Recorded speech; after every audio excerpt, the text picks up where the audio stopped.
Good morning all of you. स्वागत है आपका एक बार फिर से आपके अपने चैनल श्रीजी स्टडी पॉइंट में। और इसमें हम भारत सरकार की एक महत्वपूर्ण योजना लाए हैं। कौन सी योजना? प्रधानमंत्री फसल बीमा योजना। तो चलिए स्टार्ट करते हैं आज के सेशन को। और ये जो प्रधानमंत्री फसल बीमा योजना है, इसकी शुरुआत नरेंद्र मोदी ने मध्य प्रदेश के शेरपुर यानी सीहोर में 18 फरवरी 2016 को प्रधानमंत्री फसल बीमा योजना की औपचारिक शुरुआत की थी। किसकी? औपचारिक। और इसको केंद्रीय कैबिनेट ने इस योजना को 13 जनवरी 2016 को मंजूरी दी थी। ये योजना पूर्ववर्ती राष्ट्रीय कृषि बीमा योजना NAIS का स्थान लिया है। इस योजना का क्रियान्वयन केंद्रीय कृषि एवं कृषक कल्याण मंत्रालय द्वारा किया जा रहा है। तो किस मंत्रालय द्वारा किया जा रहा है? केंद्रीय कृषि एवं कृषक कल्याण मंत्रालय द्वारा।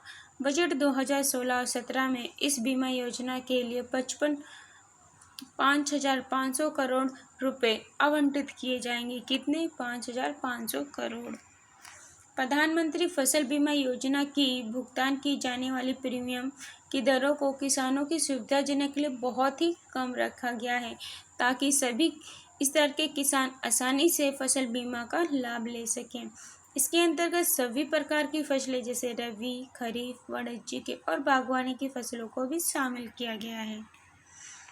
खरीफ फसल जैसे कि आप जानते हैं, धान यानी चावल, मक्का, ज्वार, बाजरा, गन्ना आदि ये हैं खरीफ फसल की फसलों के लिए 2% प्रीमियम का भुगतान किया जाता है। रबी गेहूं, जौ, चना, मसूर, सरसों आदि की फसलों के लिए 1.5% प्रीमियम का भुगतान किया जाता है। वार्षिक, वाणिज्यिक और बागवानी फसलों बीमा के लिए 5% प्रीमियम का भुगतान किया जाता है। सरकारी सब्सिडी पर कोई ऊपरी सीमा नहीं है। यदि बचा हुआ प्रीमियम 90% होता है तो ये सरकार द्वारा वहन किया जाएगा। शेष प्रीमियम बीमा कंपनियों को सरकार द्वारा दिया जाएगा। ये राज्य तथा केंद्रीय सरकार में बराबर बराबर बांटा जाएगा। ये योजना राष्ट्रीय कृषि बीमा योजना NAIS और संशोधित राष्ट्रीय कृषि बीमा योजना MNAIS का स्थान लेती है। प्रधानमंत्री फसल बीमा योजना के अंतर्गत आने वाले 3 सालों के अंतर्गत द्वारा 8,800 करोड़ खर्च करने के साथ ही 50% किसानों को कवर करने का लक्ष्य रखा गया है। कितने प्रतिशत? 50%। मनुष्य द्वारा निर्मित आपदाओं जैसे आग लगना, चोरी होना, सेंध लगना आदि को भी इस योजना के अंतर्गत शामिल किया गया है। किस किस को?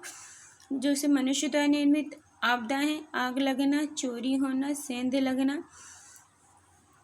आदि योजनाओं के अंतर्गत शामिल किया गया है। प्रीमियम की दरों में एकरूपता लाने के लिए भारत के सभी जिलों को समूहों में दीर्घकालीन आधार पर बांट दिया गया है। इस योजना के तहत कैपिंग का पूरा प्रावधान हटा दिया गया है, जिससे किसानों को पूरा लाभ मिल सके।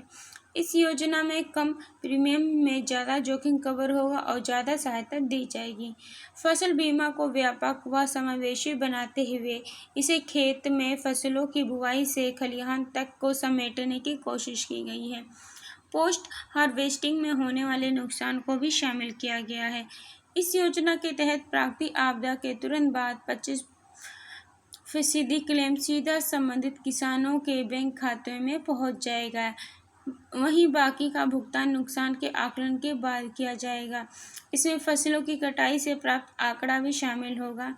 इसके लिए राजस्व विभाग के कर्मचारियों को स्मार्टफोन भी मुहैया कराया जाएगा। इस योजना की सबसे बड़ी बात यह है कि इसमें प्राकृतिक आपदाओं से होने वाले नुकसान के साथ स्थानीय आपदाओं को भी जोड़ लिया गया है, जैसे ओलावृष्टि और बेमौसम बारिश तथा आंधी तूफान से स्थानीय स्तर पर होने वाले नुकसान पर भी बीमा का भुगतान किया जाएगा। नई फसल बीमा योजना एक योजना विषय पर आधारित है। ये पुरानी योजनाओं की सभी अच्छाइयों को धारण करते हुए उन योजनाओं की कमियों और बुराइयों को दूर करता है।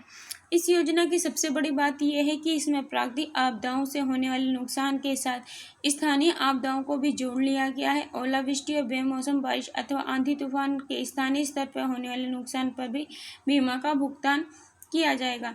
नई फसल बीमा एक राष्ट्र एक विषय पर आधारित योजना है और ये सब पुरानी योजनाओं की कमियों को दूर करता है। तो आज के लिए इतना ही। Thanks for watching.